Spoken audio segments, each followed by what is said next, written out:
जितना पाठ हम पढ़ते हैं, जो अभ्यास करते हैं, वो सब मैकॉले का। पाठ्यक्रम बिल्कुल हमने नहीं बदला 63 साल के बाद भी। मैकॉले ने यह पाठ्यक्रम बनाया था भारत में कारकुन तैयार करने के लिए। अब हम वही पाठ्यक्रम चला रहे हैं, हमारे बच्चों को कारकुन ही बना रहे हैं, और उससे ज्यादा क्या बन रहा है। और इस मैकॉले के पाठ्यक्रम में सबसे बड़ी बुराई है कि अंग्रेजी का है पूरा, और अंग्रेजी हमारी मातृभाषा नहीं है, वो विदेशी भाषा है, हमको आती नहीं है और आनी भी नहीं चाहिए। क्यों आनी चाहिए? हमको मराठी आनी चाहिए, संस्कृत आनी चाहिए, हिंदी आनी चाहिए, कन्नड़ आनी चाहिए, तमिल आनी चाहिए, तेलुगु आनी चाहिए। अंग्रेजी क्यों आनी चाहिए? किस अंग्रेज को हिंदी आती है जो हमको अंग्रेजी आनी चाहिए? बताओ ना, किस अंग्रेज को मराठी आती है जो हमको अंग्रेजी आनी चाहिए? अंग्रेजी तो नहीं आनी चाहिए। और इस देश में सबसे ज्यादा विद्यार्थी नापास होते हैं वो अंग्रेजी में, कारण कि मातृभाषा नहीं है उनकी, इसलिए नापास होते हैं। बंद करो इस अंग्रेजी को, कोई नापास नहीं होगा, कोई फेल नहीं होगा। विषय पढ़ाओ ना, विषय का ज्ञान दो, गणित का ज्ञान दो, भौतिक शास्त्र का ज्ञान दो, रसायन शास्त्र का ज्ञान दो, इंजीनियरिंग सिखाओ, मेटलर्जी सिखाओ, केमिकल इंजीनियरिंग सिखाओ, कुछ भी सिखाओ, विषय सिखाओ। ये भाषा के चक्कर में क्यों फंस गए? और भाषा भी मूर्खों की है, कुछ दम नहीं है उसमें। कुछ लोग ऐसा तर्क देते हैं कि अंग्रेजी अंतर्राष्ट्रीय भाषा है। बिल्कुल नहीं। दुनिया में 200 देश है, मात्र 14 देशों में अंग्रेजी चलती है, बाकी कहीं अंग्रेजी नहीं। और वो 14 देश वो हैं जो अंग्रेजों के गुलाम थे।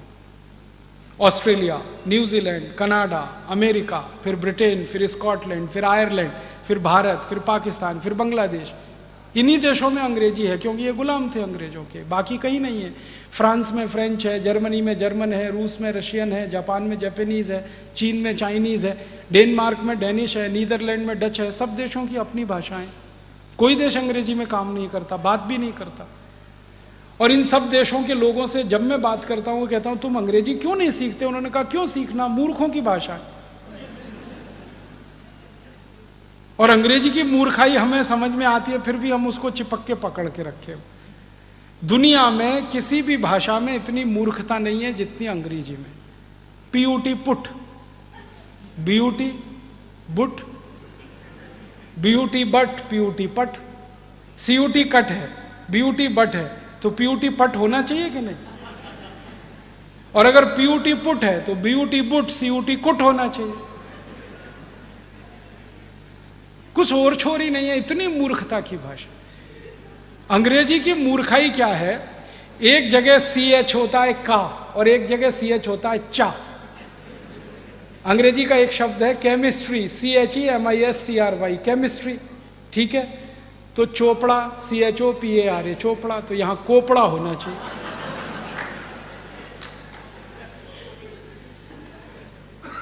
और अगर CHOPARA चोपड़ा है तो उधर केमिस्ट्री होना चाहिए, CHEMISTRY में।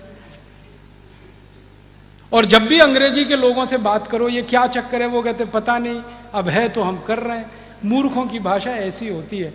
अंग्रेजी जो है ना, बहुत बहुत बहुत बहुत रद्दी भाषा है। इसके पास शब्द नहीं है अपने। 5वीं शताब्दी में तो ये भाषा बनी है। आपको मालूम है अंग्रेजी का इतिहास मुश्किल से 1000, 1200, 1500 साल पुराना। 5वीं शताब्दी के पहले तो अंग्रेजी ही नहीं थी। पूरे इंग्लैंड और स्कॉटलैंड और उसमें लैटिन चलती थी। अंग्रेजी उसमें से उधार लेके कुछ शब्दों से शुरू हुई। फ्रेंच से उधार लिया, जर्मन से लिया, लैटिन से लिया, इससे लिया, कुछ हिंदी से लिया, खिचड़ी बना दिया उन्होंने। शब्द नहीं है उनके पास। इतनी गरीब भाषा है ये, जो दुनिया में कहीं नहीं है। इनके पास ले दे के एक ही शब्द है, अंकल। काका, मामा, मौसा, फूफा, काका का काका, मामा का मामा, मौसा का मौसा, सब एक ही है, अंकल। शब्द ही नहीं है। और ले दे के एक शब्द है आंटी। काकी भी है, मामी भी है, मौसी भी है, सब आंटी। ये भारत में तो नहीं होता। हमारे यहाँ तो जितने भी रिश्ते हैं, हर एक के लिए अलग शब्द है। इनके पास शब्द ही नहीं। और ऐसी मूर्खता के शब्द हैं, समझ में नहीं आते। फादर इन लॉ,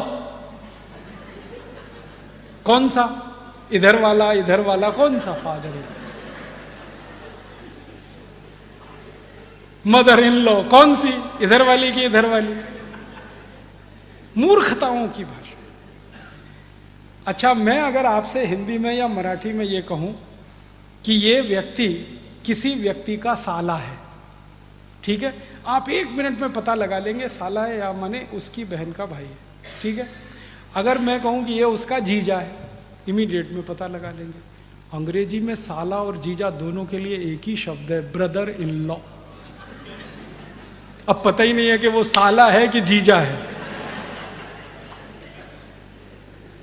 मूर्खों की भाषा की नहीं। अब ये मूर्खों की भाषा में हम फंसे हुए हैं और अपने को बहुत स्मार्ट समझते हैं। और ये मूर्खता पता है कहां तक जाती है? हम हिंदुस्तानी लोग अंग्रेजी के चक्कर में फंस के हमारा कचरा हो गया, ना हम अंग्रेज हो पाए ना भारतीय रह पाए, आधे अंग्रेज आधे भारतीय। वो कैसे है? किसी के घर में जाओ तो पिताजी का नाम रामदयाल, माताजी का नाम गायत्री देवी, बेटे का नाम टिंकू। अब मैं पूछता हूं ये रामदयाल और गायत्री देवी का टिंकू कहां से आया? और जिन्होंने नाम रखा है ना टिंकू, उनको पूछता हूं आपको इसका अर्थ मालूम है? टिंकू अंग्रेजी की वेबस्टर डिक्शनरी में टिंकू का अर्थ है आवारा लड़का, जो बाप की ना सुने मां की ना सुने, वो टिंकू है। और यहां अच्छे खासे अपने बेटे को आप टिंकू बोल बोल के टिंकू बना रहे।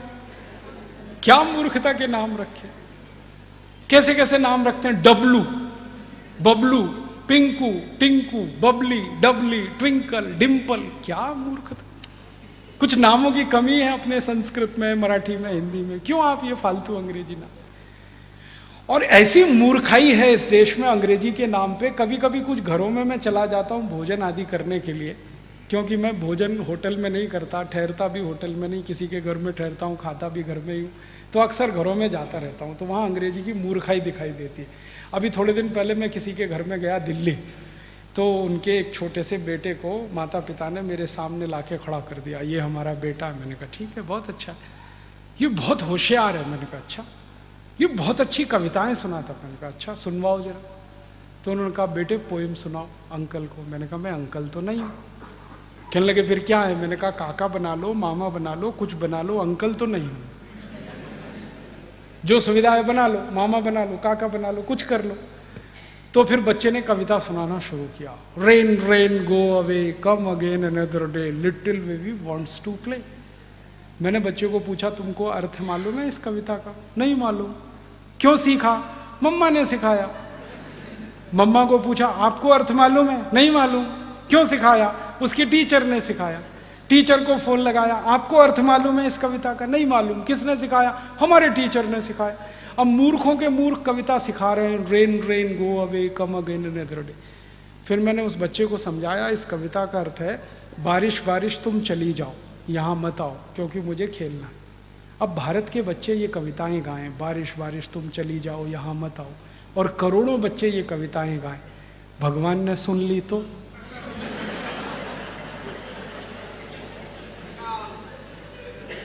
भगवान ने अगर कविता सुन ली तो बारिश को वापस बुला लेगा, यहां बारिश होगी नहीं।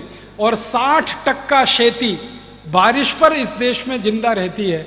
वहां अगर बारिश नहीं होगी, आप भूखे मरेंगे, मैं भूखा मरूंगा, शेतकरी भूखा मरेगा। तो भारत में इस कविता की गरज क्या, जरूरत की?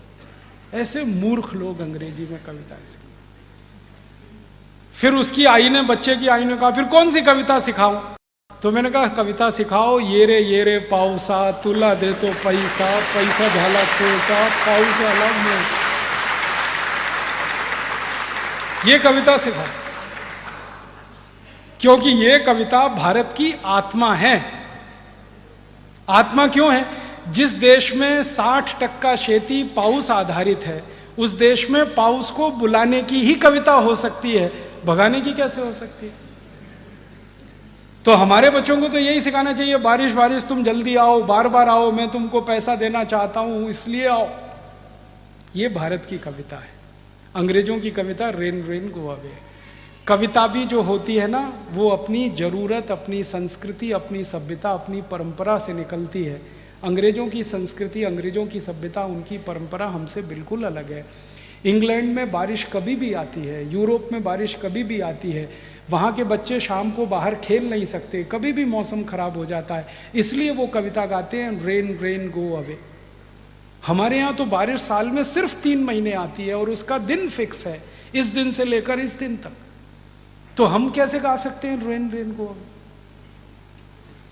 और बारिश का समय जब निश्चित है और बारिश पर पूरे देश की अर्थव्यवस्था निश्चित है, तभी इस देश में बारिश आधारित बहुत सारे साहित्य लिखे गए हैं, बहुत सारी किताबें लिखी गई हैं। हमारे देश में महाकवि कालिदास ने जो मेघों का वर्णन किया है और उसमें से जो उस उत्साह उत्पन्न होता है सुनकर बोलकर, वो हमारी संस्कृति का हिस्सा है, क्योंकि जरूरत है हमारी। महाकवि कालिदास इंग्लैंड में नहीं हो सकते, जो मेघों का इतना सुंदर वर्णन कर सकते हैं, वो जरूरत है हमारी। तो हम तो हमारी जरूरत सभ्यता संस्कृति परंपरा में से लेंगे, अंग्रेजों की सभ्यता संस्कृति परंपरा से हमारी जरूरत पूरी नहीं। तो इस अंग्रेजियत को छोड़िए, आप भाषा को छोड़िए।